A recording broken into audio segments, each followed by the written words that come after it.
Baik, di sini saya akan menjelaskan mengenai dampak perdagangan internasional terhadap lingkungan dan sumber daya alam. Nah, di sini ada teori ekonomi. Nah, apa sih ekonomi itu? Ekonomi adalah kumpulan prinsip dan konsep yang digunakan untuk memahami bagaimana masyarakat mengelola sumber daya, memproduksi barang dan jasa, dan mendistribusikannya. Lalu ada perdagangan internasional. Apa sih definisi dari perdagangan internasional itu? Nah, definisi perdagangan internasional adalah proses jual beli barang dan jasa antara dua negara atau lebih. Untuk mendapatkan keuntungan, perdagangan internasional dapat dilakukan antara perorangan, individu dengan pemerintah, atau pemerintah dengan pemerintah. Nah, di sini juga ada tujuan perdagangan internasional. Perdagangan internasional memiliki beberapa tujuan, diantaranya yang ke-1 ada meningkatkan gross domestic product atau total nilai produksi barang dan jasa yang dijual oleh suatu negara. Yang kedua ada memenuhi kebutuhan barang dan jasa. Ketiga, menghemat biaya produksi. Keempat, memperluas pasar. Kelima, meningkatkan pemasukan negara. Keenam, meningkatkan produk UMKM. Dan yang terakhir ada menjalin kerjasama antar negara. Nah, selanjutnya ada bentuk perdagangan internasional. Di sini bentuk perdagangan internasional yaitu ada 3. Yang ke-1 perdagangan bilateral, yang kedua perdagangan regional, misalnya ASEAN. Yang ketiga ada perdagangan multilateral. Nah, di sini juga ada dampak negatif. Dampak negatifnya itu yang ke-1 ada emisi karbon. Perdagangan internasional dapat meningkatkan emisi karbon akibat transportasi barang-barang jarak jauh. Lalu ada penipisan sumber daya. Perdagangan internasional dapat menyebabkan penipisan sumber daya alam. Lalu ada kerusakan ekosistem dan perubahan iklim.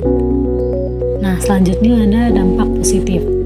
Di sini ada dampak positif yaitu mendorong ekonomi. Perdagangan internasional dapat mendorong pertumbuhan ekonomi, pemerataan pendapatan, dan stabilitas ekonomi nasional. Lalu ada menambah devisa negara. Nah, perdagangan internasional dapat menambah devisa negara.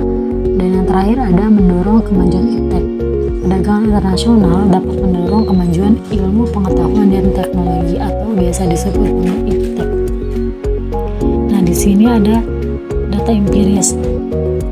Dampak perdagangan internasional terhadap lingkungan dan sumber daya alam merupakan topik yang kompleks dan sering diperdebatkan. Nah, berikut adalah beberapa data empiris dan temuan yang relevan. Nah, di antaranya yang ke-1 ada deforestasi.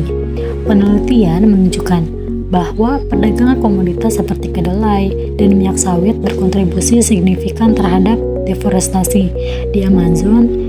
Ekspansi lahan untuk pertanian dan peternakan sering dipicu oleh pemerintah global. Lalu ada kualitas air. Penelitian menunjukkan bahwa peningkatan industri yang berorientasi ekspor seringkali menyebabkan perencanaan air, terutama di negara berkembang. Misalnya, pabrik yang memproduksi barang untuk ekspor seringkali tidak memenuhi standar lingkungan yang ketat. Lalu ada analisis kritis. Nah, pandangan kritis mengenai dampak perdagangan internasional terhadap lingkungan dan sumber daya alam mencakup beberapa aspek yang saling berkait dan seringkali menunjukkan ketegangan antara pertumbuhan ekonomi dan keberlanjutan.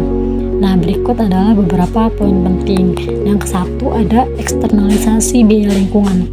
Perdagangan internasional seringkali mengabaikan biaya lingkungan yang ditimbulkan oleh kegiatan industri.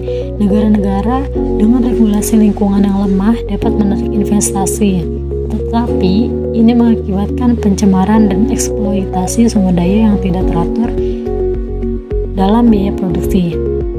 Lalu ada ketergantungan pada sumber daya alam. Banyak negara berkembang bergantung pada ekspor sumber daya alam untuk pertumbuhan ekonomi. Ketergantungan ini bisa berisiko karena fluktuasi hanya global dapat merugikan ekonomi lokal dan memicu eksploitasi yang tidak berkelanjutan. Lalu ada dampak global terhadap lokal. Perdagangan internasional seringkali mengakibatkan dampak yang tidak proporsional pada komunitas lokal. Misalnya, proyek-proyek besar untuk ekspor dapat merusak ekosistem lokal dan mengabaikan hak-hak masyarakat adat. Nah, Dari sekian banyak dampak, pengertian di sini ada solusi terhadap masalah ini. Nah, berikut adalah beberapa solusi yang dapat membantu mengurangi dampak perdagangan internasional terhadap lingkungan dan sumber daya alam. Nah, diantaranya yang ke-1 adalah kebijakan perdagangan berkelanjutan. Yang kedua, mengembangkan kebijakan perdagangan yang mempertimbangkan dampak lingkungan.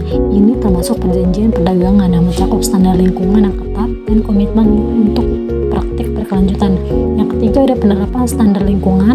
Keempat, mendorong penerapan standar lingkungan yang tinggi dalam produksi dan perdagangan. Yang kelima ada inovasi teknologi hijau. Dan yang keenam ada mendukung penelitian dan